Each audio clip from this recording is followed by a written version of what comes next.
Assalamualaikum warahmatullahi wabarakatuh. Selamat pagi anak-anak semua. Bagaimana kabar kalian hari ini? Baik ya, pasti baik ya. Alhamdulillah aku baik ya. Nah, semoga pada hari ini kalian tetap sehat, kemudian tetap semangat untuk mengikuti KBM ya. Nah, sebelum itu Ibu pengen tahu nih siapa yang tidak hadir hari ini. Oh, Angel sama Putri ya. Oke, Ibu catat ya. Nah, pada hari ini kita akan membahas terkait tentang klasifikasi makhluk hidup. Baik. Nah, Ibu sudah menyajikan nih PPT ya, supaya kalian itu bisa lebih memahami, kemudian juga bisa mencatat juga ya. Kemudian nanti kalian bisa bertanya juga kalau misalnya ada hal-hal yang tidak kalian pahami ya. Nah, adapun tujuan pembelajaran kita pada hari ini, yang pertama itu Ibu harap kalian itu nanti bisa membedakan makhluk hidup dan benda mati ya berdasarkan ciri-cirinya ya. Nah, kemudian kalian juga bisa tuh mengemukakan tahapan klasifikasi, kemudian menyebutkan dasar-dasarnya seperti apa, kemudian bisa mengurutkan tuh takson dalam klasifikasi dari yang terendah ke yang tertinggi atau sebaliknya. Kemudian kalian juga bisa memberikan contoh dengan menggunakan metode penamaan ilmiah. Nah, untuk kali ini kita akan belajar klasifikasi ya. Kalian sudah tidak asing klasifikasi, berarti mengelompokkan ya.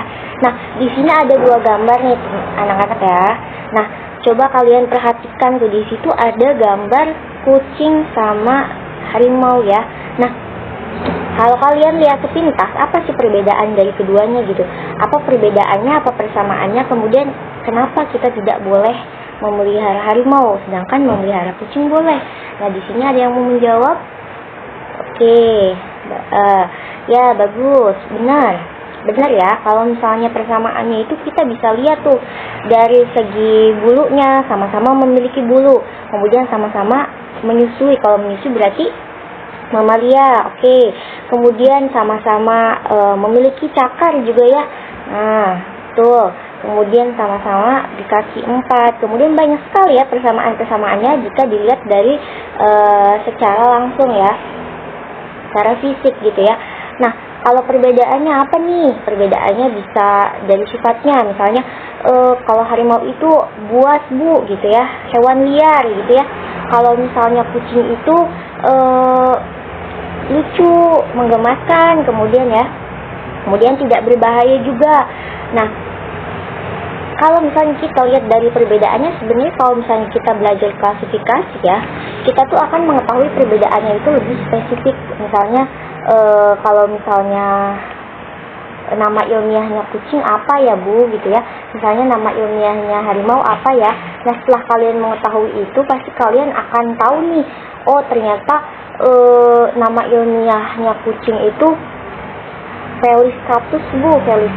Kemudian kalau harimau itu Panthera tigris. Nah, di situ kan berarti berbeda ya, berarti jenisnya berbeda, spesiesnya berbeda. Namun ternyata ketika kita mengetahui klasifikasinya itu ada persamaan tuh dari segi tahapan klasifikasinya, dari mulai kerajaan, filum, kelas, ordo, famili, genus. Nah, itu ada kesamaan. Ternyata harimau dan kucing itu sama-sama dari famili Felidae, misalnya ya, dari famili Felidae, keduanya sama. Cuma spesies sama jenisnya berbeda, tapi masih memiliki kekerabatan, kekeluargaan ya. Nah, kayak gitu contoh klasifikasi yang sederhana ya. Jadi klasifikasi itu bisa membedakan ya, walaupun sekilas mirip, ternyata nama ilmiahnya beda bu gitu ya. Kemudian sini ada ciri-ciri makhluk hidup, kalian pasti tahu semua dong. Ciri makhluk hidup itu yang pasti bergerak ya. Kalau misalnya benda yang tidak bergerak itu berarti benda mati. Kalau misalnya tumbuhan itu misalnya pada putri malu tuh. Kalau misalnya hewan ya kan hewan bergerak, bisa terbang, berjalan, misalnya berenang ya. Kemudian bernapas ya. Kalau bisa dikatakan makhluk hidup itu kalau misalnya dia itu bisa menghirup oksigen dan mengeluarkan karbon ya. Misalnya pada hewan, pada manusia tumbuhan itu stomata, kalau manusia itu paru-paru ya. Nah, kemudian memerlukan makanan juga. Hewan ataupun tumbuhan ya bisa memerlukan makanan ya. Maksudnya mereka itu ada yang bisa membuat makanan atau autotrof, ada yang tidak bisa menghasilkan makanan, heterotrof seperti hewan dan manusia. Kemudian mereka juga mengeluarkan zat sisa. Maksudnya apa Bu mengeluarkan zat sisa itu? Maksudnya seperti manusia nih, kalau misalnya dia kulit itu kan dia mengeluarkan keringat, itu zat sisa gitu ya. Kalau pada serangga, pembuluh maut tinggi, kalau pada cacing, Nexidium ya, seperti itu. Kemudian ciri yang selanjutnya itu tumbuh dan berkembang biak. Nah, tumbuh itu berarti kan bertambahnya ukuran ya, dan tidak bisa kembali ke ukuran semula atau dengan ukuran simbol ya. Kemudian berkembang itu berarti proses menuju kedewasaan ya. Nah, kemudian ada dua cara nih perkembangbiakan, ada secara kawin, ada secara tidak kawin, generatif dan vegetatif. Kemudian terhadap rangsang ya. Nah, makhluk hidup itu peka terhadap rangsang, termasuk hewan, manusia, dan tumbuhan ya. Kalau pada manusia dan hewan itu saraf dan indera ya. Kalau tumbuhan iritabilitas. Kemudian mampu beradaptasi ya. Mampu beradaptasi itu berarti mampu menyesuaikan. Misalnya seperti hewan, contohnya cumi-cumi ya. Cumi-cumi kalau kalian tahu itu kan ada tinta hitam. Nah, itu tuh suatu proses adaptasi mereka supaya mereka bisa atau mampu tahan hidup ya. Nah, ini dia. Nah, hewan dan tumbuhan itu makhluk hidup ya, karena memiliki ciri-ciri tersebut ya. Kemudian adapun benda mati atau benda tak hidup itu ciri-cirinya ya, nggak bergerak, tidak bernapas, tidak memerlukan zat, tidak bisa mempertahankan hidup, kemudian tidak bisa menanggapi rangsang. Kemudian biasanya wujud benda padat itu ada benda padat, ada benda cair, ada benda gas ya. Nah, keanekaragaman makhluk hidup memiliki beragam bentuk, ukuran, habitat, atau tingkah laku. Perbedaan yang terjadi antar individu itu disebut variasi. Nah, klasifikasi itu dilakukan untuk mempermudah atau mempelajari makhluk hidup.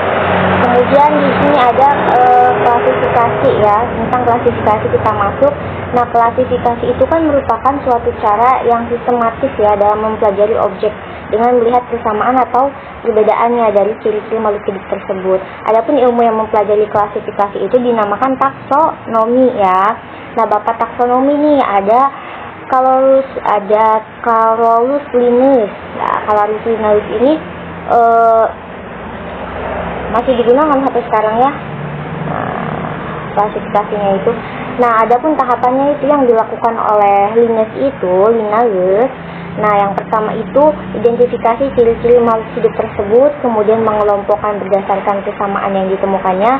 Kemudian bila mana dalam suatu kelompok itu terdapat perbedaan, maka individu tersebut dipisahkan dari kelompoknya ya.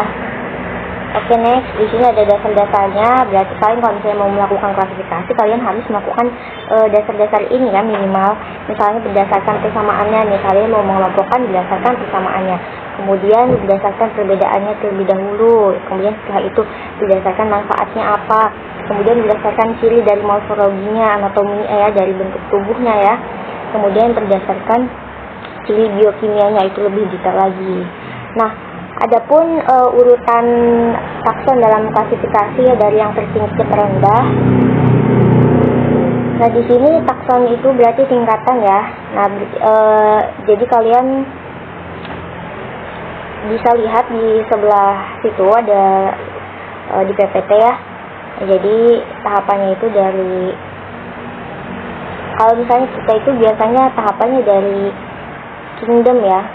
Dari kingdom, kemudian dari yang tertinggi kingdom, phylum, class, order, atau ordo, family, genus, baru spesies ya.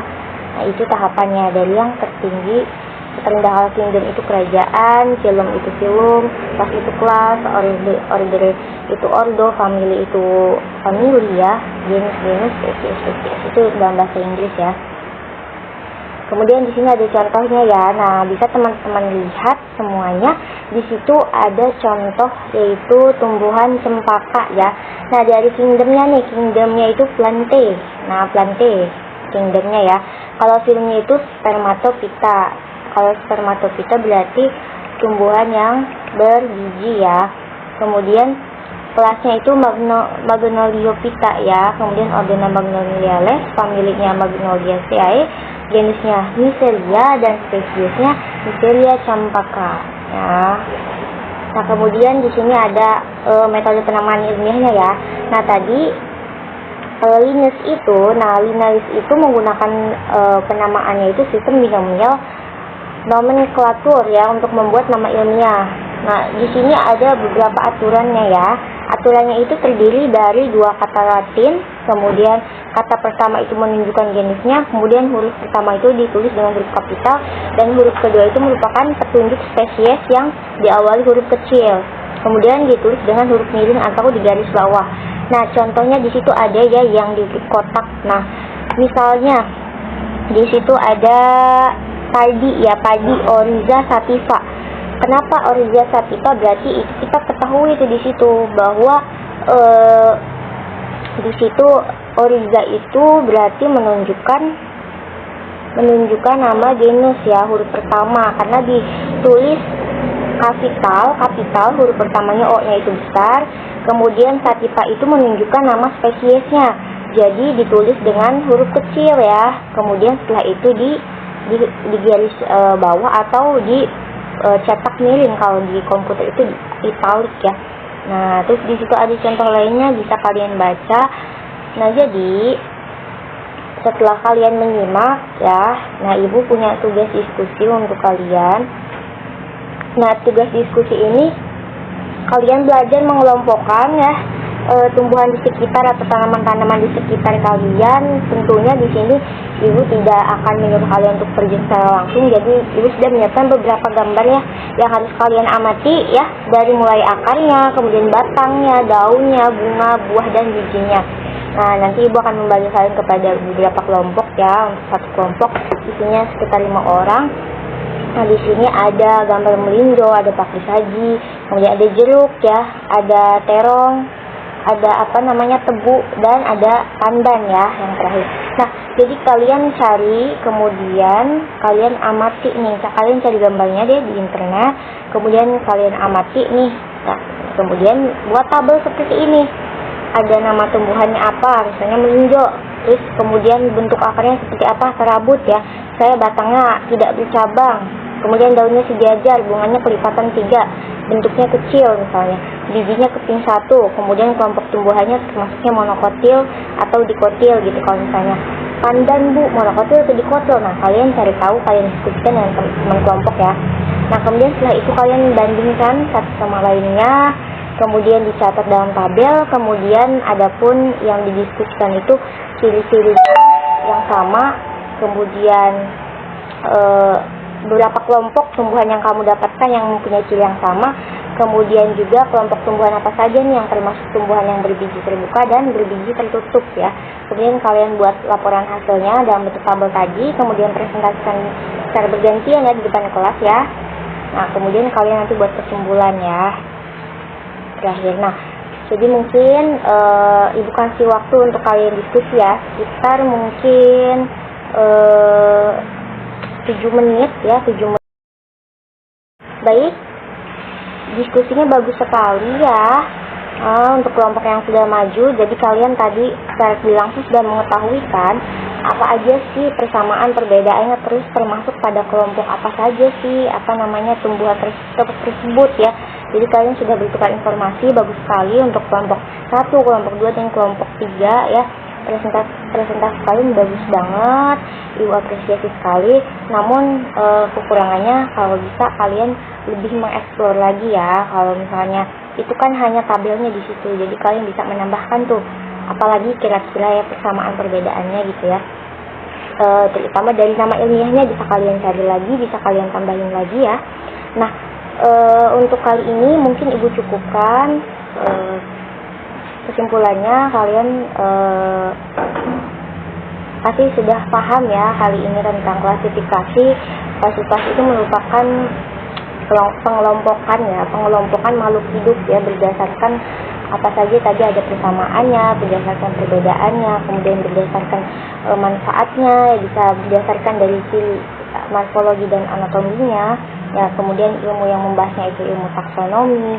Kemudian ada beberapa ciri makhluk hidup ya, ada yang bergerak, bernafas, kemudian ekspresi ya, kemudian dan lain-lainnya. Kemudian kalian juga tahu yang menemukan klasifikasi itu namanya Bapak ya. Boleh ya manggil Bapak. Namanya itu Carolus Linnaeus ya. Kemudian kalian bisa nih taksonnya itu kalian tahu nih dari mulai kingdom, phylum, kemudian class, order, family, genus sampai spesies. Nah, tugas untuk kalian yaitu kalian nanti mencatat ya materi yang telah Ibu bahas kali ini, kalian merangkum, meresum ya dalam bahasa kalian. Mungkin itu saja. Nanti minggu depan kita akan lanjutkan pertemuan tentang klasifikasi lagi lebih mendalam ya. Terima kasih untuk semuanya. Mungkin Ibu cukupkan. Wassalamualaikum warahmatullahi wabarakatuh.